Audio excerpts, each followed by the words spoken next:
อันบักเคียวนี่ก็พอบักเคียวอันมันเว้าดูทุกประเทศลาวนี่แฮงนักเข้าทุกมื้อเข้าละสิเป็นสิตายก็วนก็ว่ายน้ำซึกน้ำเสื้อน้ำมูกน้ำมันเหตุการณ์บ้านเมืองเป็นแนวนี้แนวนั้นมันละสิตายแต่อันดูทุกประเทศนั้นประเทศนี้เว้าดูทุกเย็บยามประเทศลาวของตัวเองดูทุกพ่อดูทุกแม่ดูทุกชนชาติชนเผ่าดูทุกตระกูลพ่อเฒ่าแม่เฒ่าลุงป้าเอาอาของตัวเองอยู่ทางหลังพี่เขียวคอยสิถามเจ้าเฮ็ดแนวนี้เจ้าก็มีความสุขแล้วว่าน่ะฮะเจ้าสิเว้าเพื่อหยังเว้าแบบอยู่ทุกมื้อเจ้าเรียนการศึกษาลาวอยู่ประเทศลาวใหญ่ย้อนคำเข้าแผ่นดินลาวแล้วเจ้าจังไปอยู่ประเทศอื่นแล้วเจ้ากลับมาดูถูกเจ้าบ่อีต้นพ่อบ่อีต้นแม่บ่อีต้นตระกูลญาติพี่น้องพ่อแม่ลุงป้าเอาอาเจ้าว่าน่ะ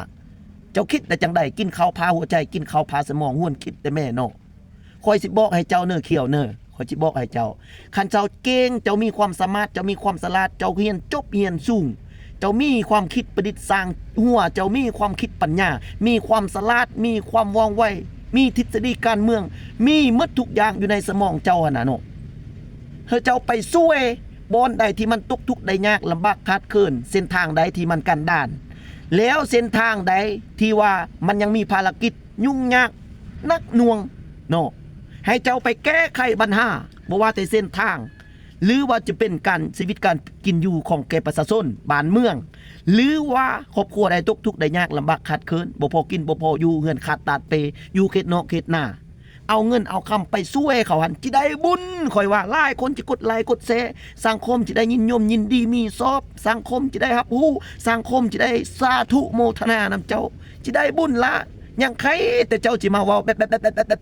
บคืออันตัวเบเลียฮีตัวแม่นั่นมันบ่เรื่องมันบ่เล่าแม่นคนจิเว้าแม่นคนจิว่าแม่นคนแต่จิโจมตีแม่นคนแต่จิป้อยแม่นแต่คนจิซับแซงเจ้ามันบ่ได้มีดีอีหยังขึ้นดอกค่อยว่าเด้อเกี่ยว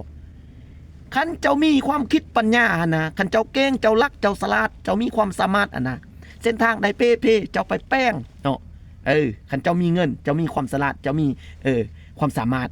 บนได้คาดบนได้เปบนได้บดีเจ้าไปแป้งบนได้บแดงเจ้าไปย้อมสังคมจังจะได้ยินชอบนำเจ้าครอบครัวได้ทุกยากลำบากขัดเคินอยู่เขตนอกเขตหน้าเนาะเจ้า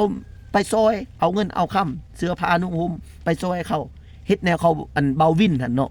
มีบุญแนวนั้นยังใครกว่าจิมาเบื่อแบบคือตัวเบเลียตองนี่มันบ่กกมันบ่ป้ายยังคนแนวนี้เนาะเด้อเจ้ามาเบิ่งในประเทศลาวเฮาปัจจุบันนี้เจ้าฮู้แล้วบ่ว่ามีความสุขสนุกสนานแบบใดมีความม่วนซื่นสังคมที่ว่ามีความอยู่เย็นเป็นสุขแล้วอยู่ซุ่มกินเย็นสำใดเจ้ามาเบิ่งเลยแม่อยู่ดีคือนกเอียงอยู่เที่ยงคือหน่วยตะเวนอยู่เย็นคือน้ำออกบ่บ้านเมืองเฮาบ่มีพิษบ่มีภัยไปทางใดก็มีแต่ม่วนแต่ซื่นบ่ว่าแต่บุญสงกรานต์บุญกินเหล้าบุญกินเจียงบุญเกลอบุญเฮ็ดหยังแม่นบุญแม่นงานอยู่ที่ใดไปบ้านคอยกินป่ามาบ้านเจ้ากินข้าวไปบ้านเตอกินเกลือไปบ้านเนื้อกินเหล้าความสะดวกสบายบ่มีพิษมีเที่ยงมีแต่เสียวแต่เฮ้ยจับมือถือก้อยเนาะอยากกินปูไปหาอยากกินปลาไปซอกอยากกินฮอกไปเอาเนาะงัวควายเอามีเลี้ยงหัวส่วนให้หน้าตากาเอามีไปทางบกก็ได้กินไปทางน้ำก็ได้จำคักสุดบ้านเมืองเฮาอยู่ซุ้มกินเย็นอยากยังก็ได้กินนอไม้นอลั่นครบสุดสะดวกสบายตึกแห่เทมองเรียบร้อยเอาใส่มาเทียบทอเจ้าว่าอันนี้วะอันเจ้าจิมาดูถูกนะจิดูถูกหาสเต็กยังเจ้าบี้ต้นพ่อแม่เจ้าว่าเจ้าบี้ต้นตระกูลพ่อเฒ่าแม่เฒ่าญาติพี่น้องเจ้าว่าเจ้ามาเยียบยามแบบนี้เจ้าจะไปเฮ็ดเวียกอยู่ไสเจ้าก็ใหญ่กับคำเข้าอยู่ประเทศลาวเจ้าจะไปอยู่ประเทศใดก็อย่า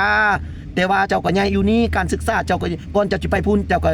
คือจะได้เรียนป .1 หนังสือลาวขอไก่ขอแค่ก็เนาะจังได๋ไปเนาะฉะนั้นแล้วมิตรจะปากตัวนี้ไปฟังความพ่อเฒ่านี่ฟังความในบ้านนี่เจ้าผู้เกิดใหม่ไงรุ่นจูกี้หยังเด้กินข้าวนึ่งเสียละบ่ขี้หยังดอกเด้อเขียวเด้อซำนี้แหละค่อยสิเว้านำเจ้านำมื้อนี้